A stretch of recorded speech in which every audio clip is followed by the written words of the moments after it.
طيب ازيكم يا جماعه؟ امبارح شفت فيلم مايكل بتاع مايكل جاكسون، والحقيقه انا مش عارفه ابدا منين. انا من قبلها كان السوشيال ميديا عندي كلها بتتكلم عن مايكل جاكسون، كلها كلها كلها كلها، بالذات التيك توك، يعني لدرجه ان انا حبيت الموضوع. انا بقيت احب افتح التليفون وافتح الابليكيشنز عشان انا عارفه ان انا هشوف حاجات عن مايكل جاكسون، وهشوف انترفيوز ليه قديمه، وهشوف حتت من الفيديو كليبس بتاعته، وهشوف اديت لجعفر جاكسون. كل ده قبل ما انا اشوف الفيلم. فانا بعد ما شفت الفيلم يعني لا، صعب صعب صعب صعب صعب. انت كأنك حضرت حفلة لمايكل جاكسون. وجعفر او جعفر زي ما بيقولوا، جعفر جاكسون ده ابن جيرمين اللي هو اخو مايكل جاكسون. جيرمين ده كان اول واحد ينفصل عن جاكسون 5 او ما يكملش معاهم يعني. فبعد ما شفت الفيلم يا لهوي يا لهوي، ايه ده فيلم حلو قوي، حلو جدا جدا جدا جدا. انت هتطلع بترقص منه، وانت جوه الفيلم هترقص فيه اساسا من كتر ما في اغاني لمايكل جاكسون شغاله وهو بيغنيها قدامك وبيأدي.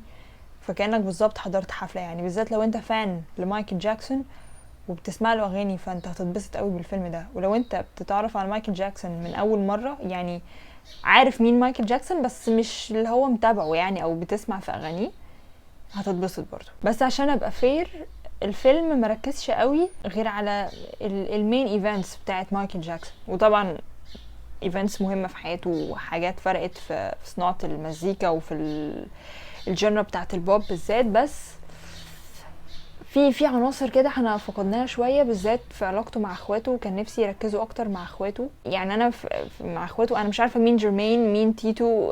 ما فيش غير لاتويا. جانيت ما طلعتش، او ما فيش واحده مثلت جانيت، لان جانيت كانت رافضه الفكره بتاعت الفيلم، او رافضه يعني ان يتعمل فيلم حاجه زي كده. في حاجات كتير كانت اتهمشت في البرايفت لايف بتاعته، بس ده ما منعش ان انا ما اتبسطش في الفيلم خالص. كنت دايما لما باجي افكر كده في اي سيلبرتي، ولو هنتكلم عن مايكل جاكسون تحديدا لانه حد فرق جامد قوي، مش بس في صناعه المزيكا، هو فرق مع اشخاص اللي كانوا بيحبوه يعني، فتأثيره كان قوي قوي. فكنت دايما متساءل كده، هو ليه ممكن حد، او ايه القدرة دي ان هو ممكن يسيب علامة قوي كده، وان ناس كتير قوي كده تحبه وتتهوز بيه، ولما تشوفه ما تقدرش ممكن يغمى عليها. which is حصل يعني، كان بيحصل في حفلات مايكل جاكسون اغماءات كتير كانت بتحصل، ولحد دلوقتي يعني في ناس بيغمى عليها في حفلات يعني. بس مع مايكل جاكسون الموضوع كان بيبقى ملحمي يعني. وقت لما كانوا حطوا الستور بتاعته في ووك اوف فيم. ووك اوف فيم دي اللي هي في هوليوود، اللي هي الستورز بتبقى محطوطه على الارض ومكتوب تحتيها اسامي ناس مشهوره ومؤثره وبتاع. مش عارفه كان حضر كام الف قبل ما مايكل جاكسون يجي اصلا، وحصل اغماءات كل ده قبل ما مايكل جاكسون يعتبها. لدرجه ان تقريبا المنظم او في حد مهم يعني في الموضوع طلع قال لو انتوا فضلتوا مكملين في اللي انتوا فيه ده، احنا هنلغي الحفله وهنلغي ان مايكل جاكسون يجي اصلا. مايكل جاكسون كان مؤثر قوي على الشباب، مؤثر بشكل كبير على الشباب، وده طبيعي لان اي مغني بوب او اي مغني شاب في وقتها هيكون مؤثر على الفئة العمرية اللي هو بيحاكيها. مايكل جاكسون حفلاته لحد دلوقتي كان اكتر حفلات بيتحضر لها ناس، وفيها عدد ناس كبير قوي، فانت بتحاكي ناس كتير قوي في لحظتها، في لحظة الحفلة. وهو مايكل جاكسون نفسه قال انا مش بيحب التورز، او ان هو يطلع حفلات كتير ورا بعض، لان الموضوع مجهد ومتعب جدا، لان هو لازم يأدي بصوته ويأدي بجسمه، لان هو كان عنده لياقة عالية قوي. فانا مش هكلمك عن يعني سحبة مايكل اللي هي ابسط حاجة ممكن هو يكون بيعملها، اللي هي المون ووك، بس احنا بنقول عليها سحبة مايكل. ولحد دلوقتي تأثيره موجود يعني. انا بسبب الفيلم، عشان كده الافلام يعني بنت لذينه برضو، هي ممكن بسبب فيلم العالم كله يتشقلب، العالم كله بيتكلم عن شخص، العالم كله بيتكلم عن ايفنت معين او حاجه معينه. بفيلم ممكن الموضوع يتقلب يعني الرأي عام. انا بسبب الفيلم انا صاحيه بفكر في مايكل جاكسون، قبل ما انام بفكر في مايكل جاكسون، عماله اشوف في الاغاني بتاعته واشوف الفيديوهات بتاعته بشكل ولا كأني يعني خلاص هعمل فيه دكتوراه. وبصراحه يعني اطمنت لان لقيت ناس كتير بيمروا بنفس اللي انا بمر بيه. يعني هم عاملين فيديوهات يا جماعه، هو ده طبيعي ان الواحد بيفكر فيه صاحي نايم قايم قاعد بيفكر في مايكل جاكسون وعمال يتفرج على فيديوهات ليه. وفي ناس جابت الكتاب بتاع مايكل جاكسون اللي هو كاتبه اللي بيحكي فيه قصه حياته وبداوا يقروه. فالموضوع الحمد لله طلع عالمي. يعني تاثير السيلبرتيز عامه بشكل او باخر بيبقى مرتبط بالانرجي بتاعتهم، وحتى لو هو بيتصنع حاجة او فيك في حاجة فدي بتبان وانت بتحسها. مايكل جاكسون تأثيره كان حقيقي قوي عشان هو كان حقيقي بزيادة وكان بيحب الفانز بتوعه بجد. يعني مفيش فان واحد طلع ليه على الستيج الا لو مايكل جاكسون فضل يحضنه وهو ما يعني مايكل جاكسون ما يفصلش الحضن او هو اللي يزقه، يسيب الفن حضنه لحد ما هو الامن يجي يا يشده يا اما الفن هو نفسه يبعد. يعني عسول قوي لما بشوف الفيديوهات بحس هو ايه ده يعني مفيش ده مش موجود دلوقتي، ولو موجود دلوقتي مش كده. هو طبعا كون ان انت تبقى سيلبرتي ومعروف ومشهور بزياده قوي حاجه ليها برضو العواقب بتاعتها، لان هي مش بتبقى مريحه 100%. لان لو هنجيب مايكل جاكسون ونتكلم عنه، هو ما كانش عنده صحاب خالص من هو صغير. يعني حتى مع الناس القريبة منه بعد ما كبر كانوا قليلين قوي قوي. فمثلا مايكل جاكسون كان عنده حيوانات مش أليفة، يعني حيوانات برية جايبها عايشة معاه وبيربيها عشان هي تعتبر صحابه، هم بيعتبرهم صحابه لان هو ما كانش عنده صحاب. كان عنده قردة كان مسميها بابلز، والقردة دي باي ذا واي لسه عايشة وموجودة لحد دلوقتي، بس مش عارفة يعني حد بيعتني بيها يعني. وكان عنده زرافة، كان عنده فيل جاله بس ده بعدين يعني جاله فيل هدية، وكان عنده تعبان، وكان عنده لاما، وكان عنده كلاب كتير اللي قلبك يحبه كان عنده. مايكل بيقول هو وهو صغير كان بيتمشى في النيبرهود او حوالين بيته او حوالين المنطقه اللي هو عايش فيها علشان يلاقي اي حد يتكلم معاه ويبقوا صحاب علشان شخص مايكل جاكسون. يعني عشان مايكل جاكسون كشخص، ومش عشان هو مايكل جاكسون، لان هو بيقول ان اي حد بيكون بيتعرف عليا لو عايز يتعرف عليا عشان انا مايكل جاكسون مش عشان شخصي انا. مايكل جاكسون كان مشهور من هو في سن صغير قوي، من هو عنده 10 سنين تقريبا او اقل كمان من 10 سنين. فناس كتير كانت عارفاه، فبالتالي هو معرفش يلاقي الطفولة اللي اي طفل مفروض يلاقيها، انه يبقى عنده صحاب ويخرج ويلعب وبتاع. طبعا الموضوع ده كان ممنوع عشان ابوهم جوزيف، مش هتكلم يعني، بس كان اللي هو لا ازاي بياخدهم بروفات وتمرينات لحد الصبح علشان البي بيكسب من على قف عياله. يعني هو ليه ممكن ابوهم يكون بيعمل كده للي بيتساءل؟ يعني عشان جوزيف ابوهم كان نفسه يبقى مغني بس ما فلحش، فطلع البلا الازرق ده على عياله. كان بيقول ساعات وهم صغيرين اخته جانيت كان بيقول لها غمضي عينك كده وتخيلي جوزيف في التابوت بتاعه ميت، هتحسي بحاجه؟ فبتقول له لا مش هحس بحاجه. فبيقول هو ده اللعب اللي احنا كنا بنلعبه واحنا صغيرين، احنا بنتخيل ابونا ميت. انت متخيل المشهد؟ هو طفل وهي طفله بيتخيلوا ابوهم ميت، شوفوا هيحسوا بحاجه ولا مش هيحسوا بحاجه. مع ذلك برضه هو بيقول انا ما كنتش هوصل للي انا فيه دلوقتي الا لو ابويا ساعدني او اللي هو خلانا نعمل اللي احنا عملناه. فهو برضه مع ذلك يعني بيكنله الفضل رغم ان الطريقه كانت مش عايزه اقولك عامله ازاي، والفيلم مش هيبينها لك بالطريقه الحقيقيه الطريقه الواقعيه. الفيلم جابهولك يعني ابوه كارهه انت في الفيلم، بس يعني لا هو كان اعنف من كده وكان اقذر من كده في حاجات. هل الفيلم ممكن يتعمل بطريقه احسن من كده؟ ممكن لو هما كانوا ركزوا على الحاجات اللي احنا كنا محتاجينها نعرفها شويه عن مايكل جاكسون اكتر من ان هم يركزوا على المين ايفنتس والتحولات الكبيره اللي هو عملها. لان احنا في الفيلم احنا عمالين ننجح ننجح ننجح ننجح ننجح. طبعا في صعوبات في النص وشويه رخامه وحاجات بقى ضرب وبتاع، بس احنا يعني في وقعات كتير في حياه مايكل جاكسون، وهو في اخر الفيلم قافلها لك باغنيه باد والبرفورمانس بتاعها وحاجه انت بتلق، انت عمال تلق في الكرسي من كتر ما انت عمال ترقص. مره واحده الشاشه هتسود ويقولك يلا بقى من الاخر هيبقى ان شاء الله في جزء تاني. بس انا اتمنى بقى لو الجزء التاني ده هم اكيد هيجيبوا لك الحته بقى الصعوبات بقى بتاعت مايكل جاكسون بالذات في اخر حياته والبهدله اللي حصلت له بشكل كبير، والاشاعات وكل الناس اللي كانت ملمومه عليه وحواليه عشان يخربوا سمعته. يعني اتمنى ده كله يبان بقى، يبين لي الجانب السوداوي شويه، لان حياه الراجل ده كانت بشعه في فترات كبيره، بالذات الفتره الاخيره من حياته. هو عانى قوي، عانى قوي قوي قوي، لدرجه ان هو خلاص عارف ان هو هيموت قريب، وكان قال ده بالفعل ان هو في حد هيحاول يقتله، وقد كان يعني.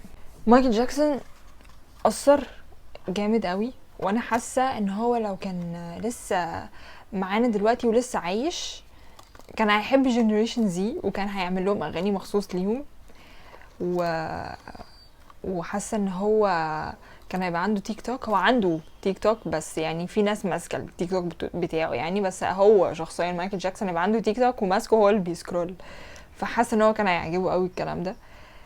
ولما فكرت في الفيلم كده قلت لو مايكل جاكسون شافه هيحبه، يعني هيحب يشوف ان هو يطلع بالشكل ده مش بشكل تاني. من الحاجات اللذيذة اللي لاحظتها ان مايكل جاكسون في الاغاني بتاعته مش بيعمل فيديو كليبس، ولا عمره قال فيديو كليب، دايما بيقول عليها شورت فيلم. 3/4 الاغاني بتاعته عاملها بطريقة شورت فيلم، ودي فكرة لذيذة قوي ومفيش حد بيعملها، ان انت تعمل اغنيتك بشكل فيلم قصير.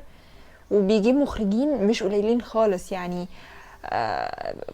في الاغنيه بتاعت باد كانت ربع ساعه، مارتن سكورسيزي هو المخرج. وغير بقى ان طبعا في سيلبرتيز كبار بيقولوا ان هم لولا مايكل جاكسون ما كانوش وصلوا اللي هم فيه دلوقتي، مش عشان هو ساعدهم بس هو عشان مايكل جاكسون مهد الطريق لكل الاجيال اللي طالعه.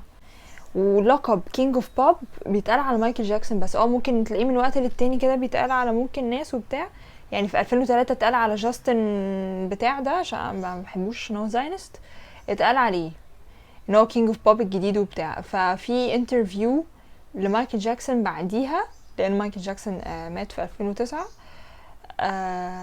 قال له مش عارفه جاستن، اتقال مش جاستن بيبر، واحد تاني هو الكينج اوف بوب بتاع. راح مايكل رزعه بصه وحقه ان هو يشتمه بصراحه، بس يعني خدها بصدر رحب، يعني مايكل ما قالش حاجه. 3/4 الانترفيورز اصلا مع مايكل جاكسون بيسالوا اسئله ما تخصهمش بجنيه، وهو كان طيب قوي ورقيق قوي، فبيرد يعني بصدر رحب. وممكن يعني ساعات يقفش بس مش بالقفشان اللي المفروض يقفشه، بحيث اللي هو لا مايكل ما تقوم تكشم له في دماغه اديله واحده كده مون ووك في وشه نيمه. بس بيسالوا اسئله انت مالك انت مالك، بيخش في حاجات خاصه قوي، واشاعات كتير، اشاعات مؤذيه كتير كتير جدا كانت بتطلع عنه، وهو عانى بسببها لفتره كبيره. وبقى يتقال بقى عليه ان هو جاي متحرش بالاطفال، وفي الحته دي تم اثبات براءته، لان الطفل اللي شهاده زور في الاخر طلع واخد فلوس وعشان يقول كده، واعترف بده هو واهله ان هم واخدين فلوس عشان يشقوه سمعه مايكل جاكسون. فهو لا طلع عليه قرف كتير بصراحه، هو عانى كتير قوي، مع ذلك هو فضل مكمل. شخصيه زي شخصيه مايكل جاكسون صعب قوي تبقى موجوده دلوقتي، محدش يقدر يستحمل القرف ده بالشكل اللي هو استحمله، ومش مطالب منه ان هو يستحمله خالص، بس هو رغم عن ذلك كان مستحمله. فاللي عايزه اقوله ان مايكل جاكسون يستاهل ان انت تحبه بصراحه، مش كسيلبرتي بس كشخص، لان هو فعلا ما كانش مؤذي، وكان شخص مسالم يعني. وانت لما تشوف الفيلم بتحس اللي هو انتوا ليه يا ولاد مش عايزين تلعبوا مع تويستر؟ ايه ما تلعبوا مع تويستر، هتخسروا ايه 10 دقايق من يومكم، ربع ساعه. فانا اخر لعبه مع بابلز، يا ولاد طب ايه اللي هيحصل يعني لو لعبتوا معاه شويه؟ كل ما اخلص فرجه عن فيديو مايكل جاكسون ولا حاجه ليه ولا بتاع، افتكر هو ميت من 17 سنه، حاسس ان هو اوف يا لهوي، لدرجه ان انا ساعات بحس ان هو مش حقيقي من كتر ما هو، لا هو مش موجود معانا في الدنيا، بحس ان هو كان اسطوره، which is هو اسطوره فعلا، بس هو اسطوره بشكل هو لا يا احسن الراجل ده يطلع في الاخر AI، بس وقتها ما كانش فيه AI، فهو دي الحاجه الوحيده اللي مديني اثبات ان هو كان حقيقي فعلا. بس كده يعني بصراحه ده اللي عايزه اقوله لحد دلوقتي. حسيت ان من كتر الحاجات اللي انا عماله اشوفها عن مايكل جاكسون ان انا عايزه اتكلم عنه. الفيديو ده زي ما تقول كده كانها قعدة دردشة صحاب، مش جايه اوصل رساله قوي، بس فعلا حسيت ان انا عايزه اتكلم عن مايكل جاكسون بالذات بقى في حموتها، عشان انا عارفه للاسف ان الفتره دي مؤقته، يعني في حاجه هتطلع وهتغطي على الموضوع ده، ف حسيت اللي هو طب في وقتها كده نتكلم، لان انا جوايا كلام عايز يطلع وهو طلع، لان انا بحب اشارك الافكار مع 60 بني ادم بيتفرجوا عليا ومعايا بشكل دوري عن افكاري حاليا عن مايكل جاكسون. هو قد ايه في الفتره دي، لا انا حسيت اللي هو يستحق ان الناس تتكلم عنه اكتر فعلا، وان هو ذكراه تطلع من تاني. فاحب اقول اتعرف على مايكل جاكسون اكتر. هتلاقي فيديوهات كتير قوي بالذات على اليوتيوب ناس بتتكلم عنه. بسبب اللي حصل ده ناس كتير بدأت تعرف مايكل جاكسون من الاول، لان برضو في الجيل اللي بعد جينيريشن زي ممكن يكونوا لسه مش عارفين مين مايكل جاكسون، فهم جم في فترة حلوة الفيلم نازل فيها. بان ان احنا جينا مش لافضل جزء من الحلقة كلها حلوة، انا مبسوطة في طول الحلقة كلها. بان ان انا لسه خارجة من فيلم مايكل جاكسون، فترجحنا النهارده الفيلم السهرة هو مايكل. يعني هو بسم الله الرحمن الرحيم، يعني ما سهلة مش محتاجة يعني، بس فعلا فيلم حلو قوي قوي قوي قوي. حتى لو انت مش عارف اغاني مايكل جاكسون، حتى لو انت مش ملم بيه او مهتم قوي، الفيلم ده هيخليك تهتم. الفيلم ده هيخليك تحب اغانيه. واسمع مني انا قبل ما اروح الفيلم ده كنت حاسة ان انا عايزة اجمع اي معلومات واسمع كام اغنيه عشان اكون عارفه، عندي خلفيه شويه. يعني داخله الفيلم اوكي انا عارفه حاجات، والاغنيه دي انا سمعتها قبل كده، مش لازم اكون حافظاها بالصم يعني. بس انا كان نفسي قوي بصراحه سموث كريمنال وديرتي ديانا يشتغلوا في الفيلم، كنت مستنياهم. الاغنيتين دول بحب اسمعهم قوي، وسموث كريمنال و they don't talk about us كنت بسمعهم كتير قوي وانا في ابتدائي. كانوا اكتر اتنين كنت بحبهم، وكنت بحب قوي الشورت فيلم، مش عايزه اقول الفيديو كليب، بس الشورت فيلم بتاعهم كنت بحب اتفرج عليه. كانوا اكتر اغنيتين بسمعهم مايكل جاكسون زمان، الوحيدين تقريبا. بعد ما كبرنا بقى طبعا الموضوع وسع واكتشفنا اغاني كتير جامده جدا لمايكل جاكسون. فشوفوا الفيلم اتعرف اكتر عن مايكل جاكسون. بس كده، اشوفك الحلقه الجايه. متنساش تشوف الفيلم في السينما. هي